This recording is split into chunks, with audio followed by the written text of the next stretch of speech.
Hello everyone, it's Sandra and you are looking in on my kitchen open tote worm bin that I call Cinderella. So I'm going to take this off and I'm going to start a time lapse with Cinderella on a harvest from start to finish. I'm pretty sure she's ready to be harvested. So here's how I make the decision, and I will take you along and append to this video all the future steps right up until I harvest this bin. All right, let me take off this topping. There we go. We can see the castings. Look at that. That's pure castings, folks. Look at it.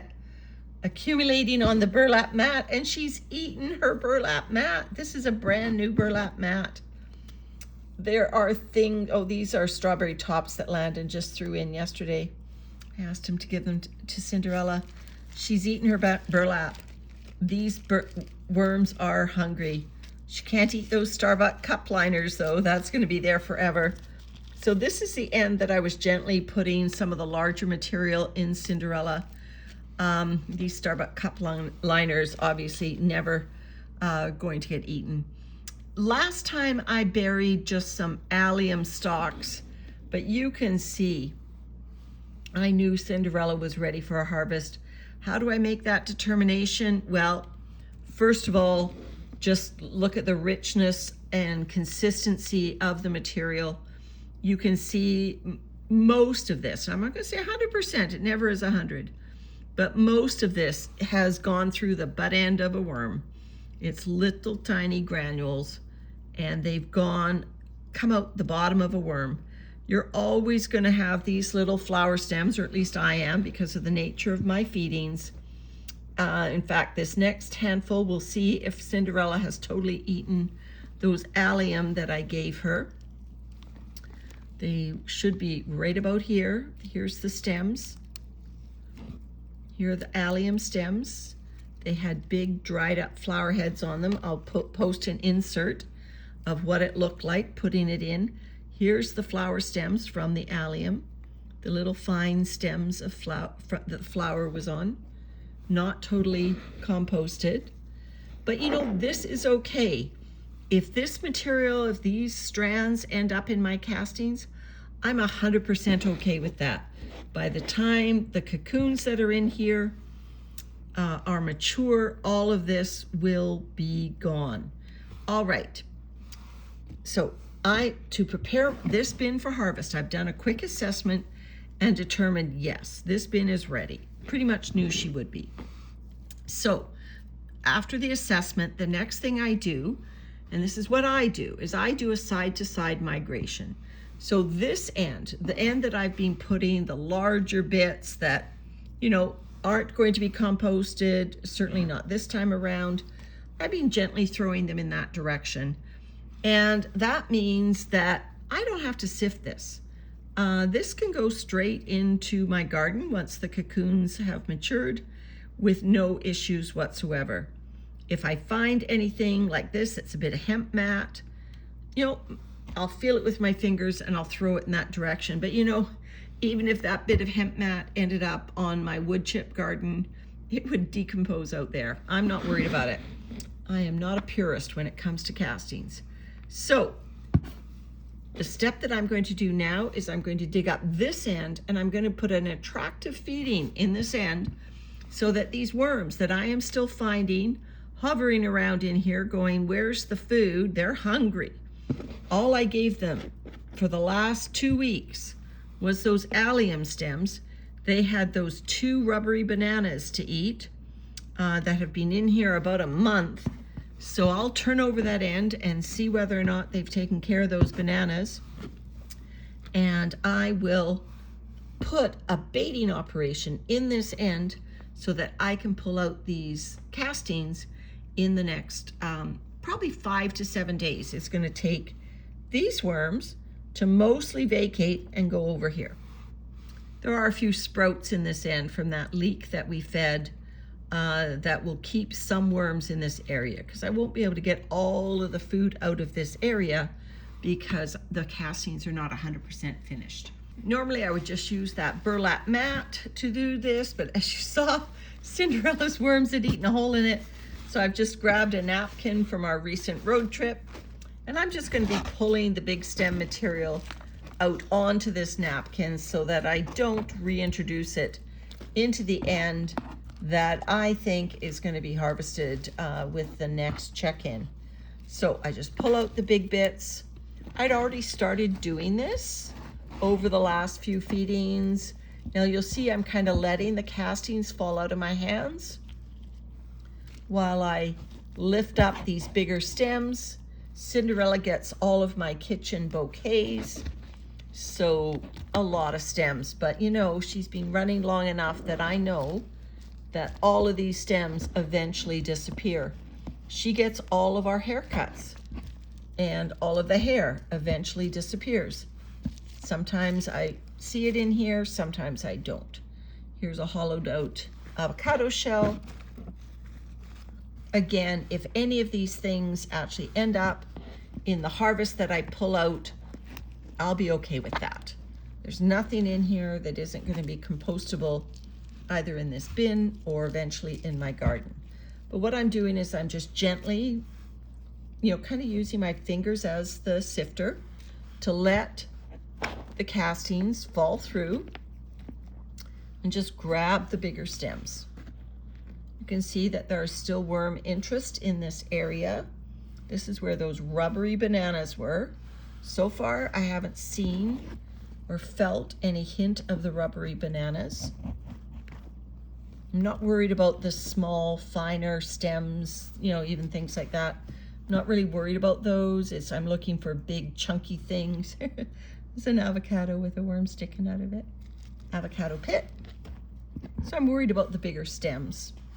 That, not worried, but just they can stay in Cinderella. There's continue to be food for a little while longer. Okay, so I've got those, so let me just put that over there. There's a pumpkin seed. Some more stems. Did Cinderella's hungry worms eat those rubbery bananas? And it's been 2 weeks. I thought I would only leave her a week. Those bananas, I eat green bananas, so they were rubbery. And we couldn't peel them actually. They had to peel them with a paring knife because they were so green, and they took a long time in the worm bins. Okay, so yeah, these are, again, I would be happy with any of these castings in my garden. The only real reason I'm not doing it immediately is I have castings harvested for my garden that we're using, and these castings can go into a maturation and let any cocoons mature out of them, so I don't put the extra worms into the garden. All right, so I've pulled out the stems. Okay, so this, and there's another stem there. So what I do then, once I've fluffed this totally and, oh, see there, one more avocado pit, is I'll just pull this, hopefully this napkin will be strong enough. I'll pull this to one side, starting to dissolve, and I'm gonna shovel these castings that I will be harvesting probably next week.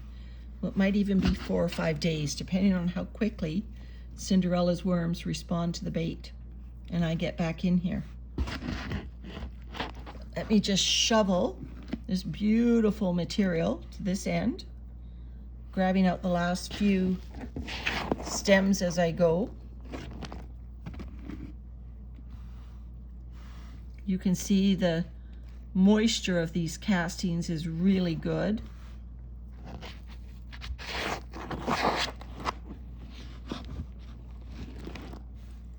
Sorry, I'm wiggling a little bit. There we go. So normally what I do in this first step is I'm going to be pulling about 85% of this bin out and leaving quite a few of these castings, the other 15%, in this bin. I do not do a total bin harvest because this mixture here contains all of the microbes that these worms need and are used to. It is a familiar environment for them. And so I do not want to clean all these castings out when I do the harvest. So I'm just clearing about 15%, sorry about the wiggle, of this end. And I'm going to put some new carbon down in the baiting zone. All right, so new carbon goes here, but you see, like I'm not worried about microbes going in this end. That's where I want them to be. So the new carbon is going to be all those tissues and dried flower stems that we had waiting in that end. And look how easy that's going to be when I come in to harvest this bin. I will know right away that is still a tissue and does not go into my harvest bin. So not a problem. Then I just want to add some food to tempt the worms to come over here and stick around. And what better food than pumpkin?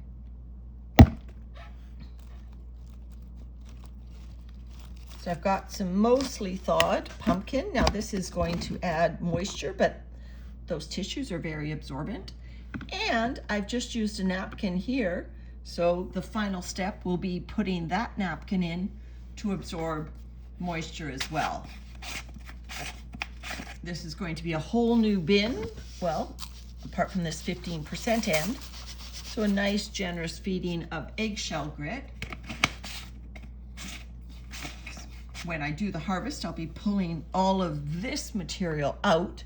Now look at what I just spotted. I just spotted a cocoon sitting here. Why leave it in my harvest zone? That means I've just got to wait for those worms to mature and I might miss them. I'm just going to drop it in the end that isn't going to be harvested. You know, that just saves me. There's another one right there. Do the same thing. Drop it in the end that isn't going to be harvested. And I know if I start doing this, I'll be here all night. So anyway, here's my next step then, because this was a nice paper towel and it's carbon. All those big stems go here. There's more carbon. So isn't that a great baiting zone for Cinderella? And look at all this material. This is about a foot deep right here. So this is a very high pile of castings. You know, again, as I'm just pulling this material out, if I find there's a little bit of avocado peel, it's going to come down into the zone that is going to stay, the stay zone and the go zone. This is the go zone. Over in this side is the stay zone. There's a pumpkin seed, can stay for a while longer. There we go. So this is step 1 in my time series of start to finish harvesting. So the bits that want to stay, you just put them in. The bits that you don't mind, you think are ready for harvest, go in the other end. And there we go. And I will just do a skim coat of these castings that are the microbiome that stays in Cinderella forever. Just skim coat them over that new baiting zone. If I see any, oh, I just covered up a cocoon. If I see any obvious cocoons, I missed it, I would put them right here. There's one right there. Because I want the worms and the babies to stay in the end that stays in the bin. All right, that's part 1 of my harvest. So stay to the end of the video and I will show you the next step all the way to the end. So I'll just show you when I wrapped up Cinderella. I just darkened the zone that I put the bait under it. She's eaten her burlap mat, so that's the best I could come up with was an old t-shirt. And so I darkened the baiting zone. This is just bubble wrap. So the zone that I want the worms to vacate is going to be open to the ambient light in my kitchen and a little bit of sunlight in the morning. All right, let's see how it goes in the next week. So here I am back. As life happens, it's actually been 14 days, not 5 to 7 days, for me to come back to do stage 2 of this harvest of Cinderella. So I darkened this end to hopefully encourage the worms to stay in the baiting end. So let me just remove that. Oh, and I guess I put a windfall apple in here. And let me just remove this plastic and we're going to start pulling out these castings.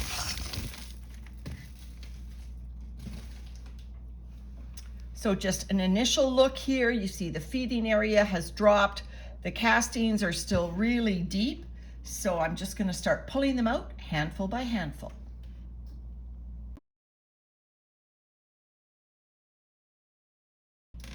You'll notice a couple things. First, I'm starting at this far end.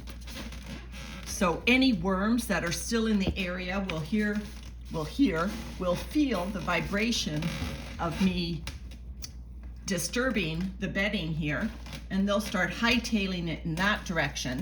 And the second thing is I'm not checking for worms. I'm just pulling these castings out. I'm going to assume there are worms in here. I'm going to assume there are cocoons in here, and I am totally okay with that because I'm going to age these castings out anyway, so cocoons will hatch and worms will just grow bigger, and that makes them easier to bait out or just nab anytime I'm in the bin. So you'll see these castings are very deep.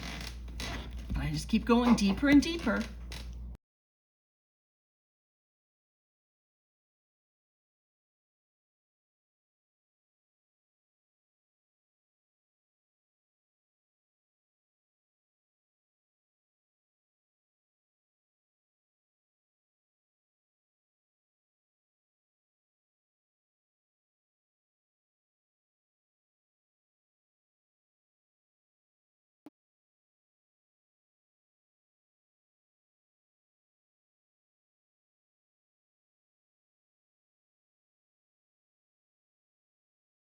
All right, so that's about as much as I want to pull out. Starting to see more worms. I'm sure, like I said, there are worms in the castings that I've pulled. I will show you what the castings look like in just a moment. In the meantime, let's look in this baiting zone. So what I do, notice I've left a lot of perimeter castings around. I in no way want to rinse out or wash out this bin. I want these microbes to stay here. They will help inoculate the bedding that I'm going to be adding. Let's just see Cinderella's worms that we're still in this pumpkin feeding zone. Remember, I put some tissues in here. So here are the worms. The tissues have pretty much disappeared, as I would expect them to over 2 weeks. But now I've got a very thin layer going across the entire bin. Well, it's probably, if I spread it out evenly, it's probably about 1.5 inches deep with the worms. So now I'm going to put new bedding across the entire bottom of that bin so that Cinderella's worms can start chowing down on that. So just a moment.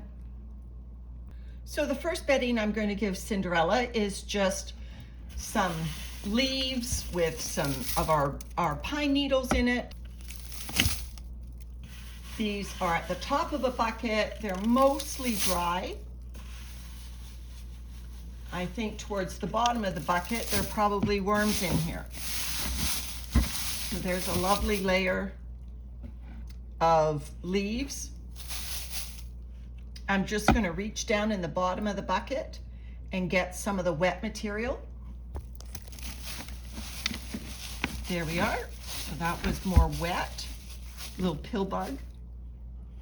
So I doubled the volume of bedding in Cinderella from what I left in there. That's going to get Cinderella off to a good start. So now I'm going to give her some of her atypical bedding plus some food because these worms after 14 days are hungry. I'm going to bury this atypical bedding. It's going in dry and it's also not as tempting to the worms as this stuff on top. So I'm going to let this leaf layer stay on the top and I'm going to bury some of this other bedding that needs the moisture from down below. And I'm going to bury it just along one side. And the reason I'm going to do that is I want to save the middle trench for the food. So just going to get a trench right here.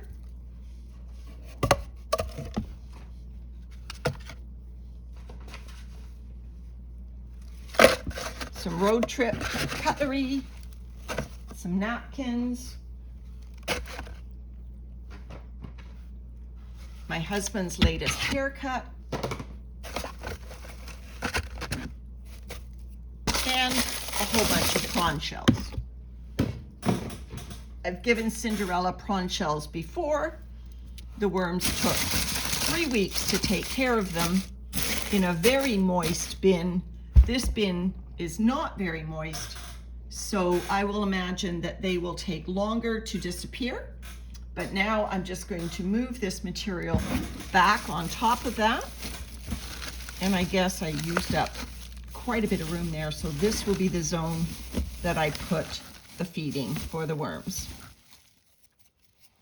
So the feeding today for Cinderella is pulverized windfall apples along with some tea leaves, a little bit of sweet potato. Now you might say, well, aren't those shrimp shells a food? They've been steamed and then rinsed. They are made of chitin, which the worms will eat, and chitin is a protein, but I don't think they are classed as a food per se. This windfall apple also has pulverized eggshell powder in it. And then, just because this is Cinderella, she also gets a bouquet off my kitchen table of some sweet peas. So on comes the spent leaves. Oops, try to keep the shrimp shells buried as well. They aren't going to attract fungus gnats or anything. All right, so there's Cinderella. Now this material on the top here is fairly dry, but I have confidence that the moist vermicompost that I left on the bottom, those dense castings, plus this bubble wrap will equalize the moisture in this bin, and Cinderella's worms will be able to freely move throughout this material. I'm also going to give Cinderella a new burlap blanket because she ate her last burlap blanket. All right, so now step 3 of my harvest series is going to be taking a look at the castings themselves. So let's go do that right now. So I've got these castings in one of my styrofoam totes. I would estimate them to be about 10 or 12 centimeters deep, so probably 4 to 5 inches deep in this styrofoam tote that's 24 inches long. So don't know how many liters or gallons that translates to be.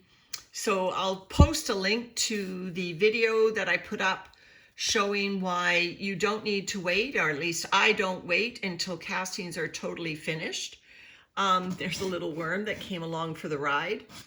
I don't wait until castings are totally finished to harvest them. So this shows you how quick I can harvest if you set it up with a good side-to-side migration.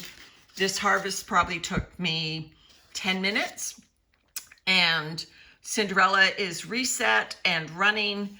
These castings are good to go now, or I can wait out to retrieve some of my worms, and my garden is going to benefit either way. All right, so thanks for sticking with me as I showed you another harvest in Cinderella, my kitchen worm bin.